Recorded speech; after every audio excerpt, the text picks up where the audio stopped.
നമസ്കാരം. ഇന്നത്തെ വീഡിയോയിൽ നമ്മൾ എക്സ്പ്രസ് എൻട്രിയെക്കുറിച്ചാണ് പറയുന്നത്. മെയിനായിട്ടും അതിൻ്റെ പോയിൻ്റ് സിസ്റ്റം എങ്ങനെയാണ്, പോയിൻറ്റ്സ് എങ്ങനെയാണ് കാൽക്കുലേറ്റ് ചെയ്യുന്നത് എന്നുള്ള കാര്യമാണ് ഡീറ്റെയിൽഡായിട്ട് നമ്മൾ ഡിസ്കസ് ചെയ്യാൻ ഉദ്ദേശിക്കുന്നത്. ഏറ്റവും ആദ്യത്തെ പോയിൻറ്റിൻ്റെ പ്രധാനപ്പെട്ട ഘടകങ്ങളിലൊന്ന് ഏജ്. ഏജിന് 12 പോയിൻ്റ് വരെയാണ് നമുക്ക് മാക്സിമം കിട്ടുക. അതിൽ 18 മുതൽ 35 വയസ്സ് വരെയുള്ളവർക്കാണെങ്കിൽ 12 പോയിൻറ്റ്സ്, അതാണ് ഏറ്റവും കൂടുതലായിട്ട് കിട്ടുന്നത്. പിന്നെ 36 to 39 ഇയേഴ്സ് വരെയുള്ളവർക്കാണെങ്കിൽ 10 പോയിൻറ്റ്സ് കിട്ടും. 40 to 44 ഇയേഴ്സ് വരെയുള്ളവർക്കാണെങ്കിൽ 8 പോയിൻറ്റ്സ്. പിന്നെ 45 to 49 ഇയേഴ്സ് വരെയുള്ള ആപ്ലിക്കൻസിന് 6 പോയിൻറ്റ്സാണ് കിട്ടുന്നത്. 50 വയസ്സ് അതിൽ കൂടുതൽ ഉള്ള ആപ്ലിക്കൻസിന് ഏജിൻ്റെ കാറ്റഗറിയിൽ പോയിൻറ്റ്സ് ഒന്നും തന്നെ കിട്ടില്ല. രണ്ടാമത്തെ പോയിൻ്റ് കിട്ടുന്ന രണ്ടാമത്തെ ഫാക്ടർ എഡ്യൂക്കേഷനാണ്. മാക്സിമം എഡ്യൂക്കേഷന് കിട്ടാവുന്ന പോയിൻ്റ് 30 പോയിൻറ്റ്സാണ്. അത് ഡോക്ടറൽ ഡിഗ്രി ഉള്ളവർക്ക്, PhD ഉള്ളവർക്കാണ് 25 പോയിൻറ്റ്സ് കിട്ടും. പിന്നെ masters degree or professional degree ഉള്ളവർക്ക് 23 പോയിൻറ്റ്സാണ് കിട്ടുന്നത്. Bachelors degree or 3 year diploma ഉള്ളവർക്ക് 21 പോയിൻറ്റ്സ്. പിന്നെ 2 ഇയർ ഡിപ്ലോമ ഉള്ളവർക്ക് 19 points. 1 year diploma or certificate ഉള്ളവർക്ക് 15 പോയിൻറ്റ്സ് ചെയ്യാം.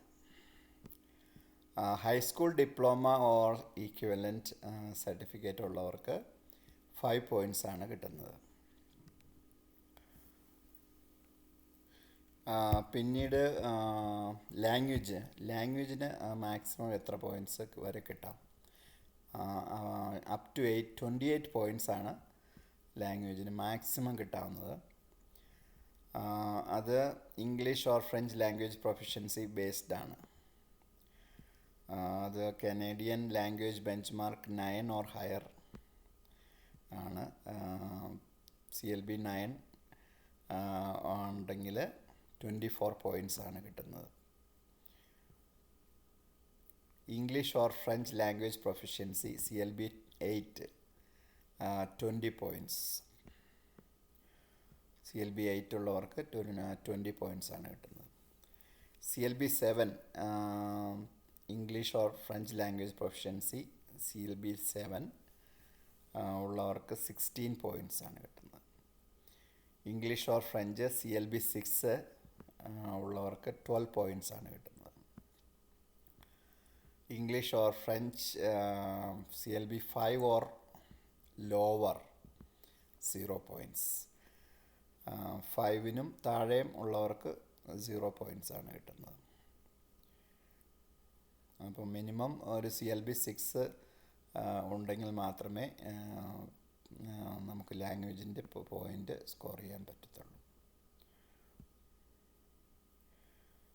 വർക്ക് എക്സ്പീരിയൻസിന് എത്ര പോയിൻറ്റ്സ് വരെ കിട്ടാം? അപ് ടു 50 പോയിൻറ്റ്സ് വരെ വർക്ക് എക്സ്പീരിയൻസിന് കിട്ടും.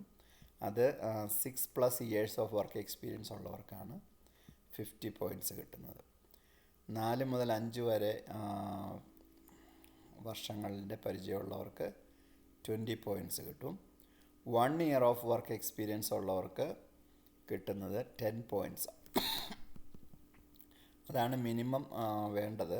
1 ഇയർ എങ്കിലും എക്സ്പീരിയൻസ് വേണം, അവർക്ക് 10 പോയിൻറ്റ്സ് കിട്ടും. 1 ഇയർ അല്ലെങ്കിൽ 1 ഇയറിൽ താഴെ വർക്ക് എക്സ്പീരിയൻസ് ഉള്ളവർക്ക് പോയിൻറ്റ്സ് ഒന്നും തന്നെ കിട്ടുകയില്ല. അപ്പം അങ്ങനെയുള്ളവർ ഈ ഒരു സ്ട്രീമിൽ അപ്ലൈ ചെയ്യാതിരിക്കുന്നതാണ് നല്ലത്. പിന്നെ അഡീഷണൽ പോയിൻറ്റ്സ് എങ്ങനെയാണ് നമുക്ക് കിട്ടുന്നത്? സ്പൗസ്, നിങ്ങൾ മാരീഡ് ആണെങ്കിൽ അല്ലെങ്കിൽ നിങ്ങളുടെ കോമൺ ലോ പാർട്ട്ണർ അവരുടെ ലാംഗ്വേജ് പ്രൊഫഷൻസിക്ക് അപ് ടു 5 പോയിൻറ്റ്സ് വരെ നിങ്ങൾക്ക് കിട്ടും. അവരുടെ language proficiency CLB 4 or higher ആണെങ്കിൽ 5 പോയിൻറ്റ്സ് കിട്ടും. ഓക്കെ. പിന്നെ സ്പൗസിൻ്റെ അല്ലെങ്കിൽ പാർട്ട്ണറുടെ എഡ്യൂക്കേഷൻ, അതിന് ഒരു 10 പോയിൻറ്റ്സ് വരെ കിട്ടും. അതായത് സ്പൗസിന് അല്ലെങ്കിൽ പാർട്ട്ണർക്ക് പോസ്റ്റ് സെക്കൻഡറി എഡ്യൂക്കേഷൻ ഉണ്ടെങ്കിൽ 10 പോയിൻറ്റ്സ്. പിന്നെ നിങ്ങൾക്ക് കനേഡിയൻ വർക്ക് എക്സ്പീരിയൻസ് ഉണ്ടെങ്കിൽ അപ് ടു 50 പോയിൻറ്റ്സ് വരെ കിട്ടും. അതായത് ഒന്നല്ലെങ്കിൽ അതിൽ കൂടുതൽ years of Canadian work experience ഉള്ളവർക്ക് 50 പോയിൻറ്റ്സ്. ഇപ്പോൾ സാധാരണ ടെമ്പററി ഫോറിൻ വർക്കറായിട്ടൊക്കെ വന്ന് കാനഡയിൽ വർക്ക് എക്സ്പീരിയൻസ് കിട്ടുന്നവർക്ക് ആണ് ഈ പോയിൻ്റ് അവർക്ക് PR-ന് അപ്ലൈ ചെയ്യുമ്പം കിട്ടുന്നത്. അല്ലെങ്കിൽ സ്റ്റുഡൻ്റായിട്ട് ഇവിടെ വന്ന് വർക്ക് എക്സ്പീരിയൻസൊക്കെ കിട്ടുന്ന ആപ്ലിക്കൻസിന് ഈ ഒരു 50 പോയിൻറ്റ്സ് കിട്ടും. അതുകൊണ്ടാണ് കനേഡിയൻ എക്സ്പീരിയൻസ് ഉള്ളവർക്ക് PR അല്ലെങ്കിൽ എക്സ്പ്രസ് എൻട്രിക്ക് അപ്ലൈ ചെയ്യുമ്പോൾ കൂടുതൽ പോയിൻ്റ് കിട്ടി അവർക്ക് കൂടുതൽ എളുപ്പത്തിൽ PR കിട്ടാൻ ചാൻസ് കൂടുതലുണ്ടെന്ന് പറയുന്നതിൻ്റെ കാര്യം ഇതാണ്. പിന്നെ കനേഡിയൻ എഡ്യൂക്കേഷൻ ഉള്ളവർക്ക് അപ് ടു 30 പോയിൻറ്റ്സ് വരെ കിട്ടും. അതായത് പോസ്റ്റ് സെക്കൻഡറി എഡ്യൂക്കേഷൻ കാനഡയിൽ ഉള്ളവർക്ക് 30 പോയിൻറ്റ്സ് വരെ കിട്ടും. പ്രൊവിൻഷ്യൽ നോമിനേഷൻ, ഏതെങ്കിലും ഒരു പ്രൊവിൻസിൽ നിങ്ങൾക്ക് നോമിനേഷൻ കിട്ടുവാണെങ്കിൽ PNB ഉണ്ടെങ്കിൽ 600 പോയിൻറ്റ്സ് വരെയാണ് നിങ്ങൾക്ക് ലഭിക്കുന്നത്. അത് നിങ്ങൾക്ക് PNB സർട്ടിഫിക്കറ്റ് നിങ്ങൾക്ക് അത് പ്രൊവിൻഷ്യൽ നോമിനേഷൻ്റെ സർട്ടിഫിക്കറ്റ് സബ്മിറ്റ് ചെയ്താൽ മാത്രമേ ആ 600 പോയിൻറ്റ്സ് നിങ്ങൾക്ക് കിട്ടുകയുള്ളൂ. അതുപോലെ തന്നെ ഏതെങ്കിലും നിങ്ങളുടെ ക്വാളിഫിക്കേഷൻസ് ഇൻ ഡിമാൻഡ് ക്വാളിഫിക്കേഷൻ ആണെങ്കിൽ 50 പോയിൻറ്റ്സ് വരെ നിങ്ങൾക്ക് കിട്ടും. അതായത് ഇൻ ഡിമാൻഡ് ഓക്യുപ്പേഷൻസ്, വളരെ അധികം ഡിമാൻഡുള്ള ഓക്യുപ്പേഷൻസിലുള്ള സ്കിൽസ് നിങ്ങൾക്ക് ഉണ്ടെങ്കിൽ അപ് ടു 50 പോയിൻറ്റ്സ് വരെ നിങ്ങൾക്കതിന് കിട്ടും. അപ്പം മാക്സിമം ടോട്ടൽ പോയിൻറ്റ്സ് എന്ന് പറയുന്നത് 1200 എക്സ്പ്രസ് എൻട്രിക്ക് നമ്മൾ പറയുന്നത്. അപ്പം ഇതൊക്കെയാണ് ഇത്രയും ഫാക്ടേഴ്സ് വെച്ചാണ് പോയിൻ്റ് സിസ്റ്റം കണക്കാക്കുന്നത്. ഇങ്ങനെയാണ് അത് കാൽക്കുലേറ്റ് ചെയ്യുന്നത്. അപ്പം എക്സ്പ്രസ് എൻട്രിക്ക് എലിജിബിൾ ആകണമെങ്കിൽ ഫെഡറൽ സ്കിൽഡ് വർക്കർ പ്രോഗ്രാമിൽ 100-ൽ 67 പോയിൻറ്റ്സ് ഉണ്ടായിരിക്കണം. അതായത് FSWP എന്ന് പറയുന്ന പ്രോഗ്രാമിൽ, ഫെഡറൽ സ്കിൽഡ് വർക്കർ പ്രോഗ്രാമിൽ 100-ൽ 67 പോയിൻറ്റ്സ് നിങ്ങൾക്ക് റീച്ച് ചെയ്യാൻ പറ്റുവാണെങ്കിൽ മാത്രമേ എക്സ്പ്രസ് എൻട്രിയിൽ നിങ്ങൾക്ക് എലിജിബിൾ ആകത്തുള്ളൂ. അല്ലെങ്കിൽ നിങ്ങൾ FSTP ഫെഡറൽ സ്കിൽഡ് ട്രേഡ്സ് പ്രോഗ്രാമിലാണ് നിങ്ങളുടെ ആപ്ലിക്കേഷൻ വരുന്നതെങ്കിൽ 100-ൽ 40 പോയിൻറ്റ്സ് നിങ്ങൾക്ക് വേണം.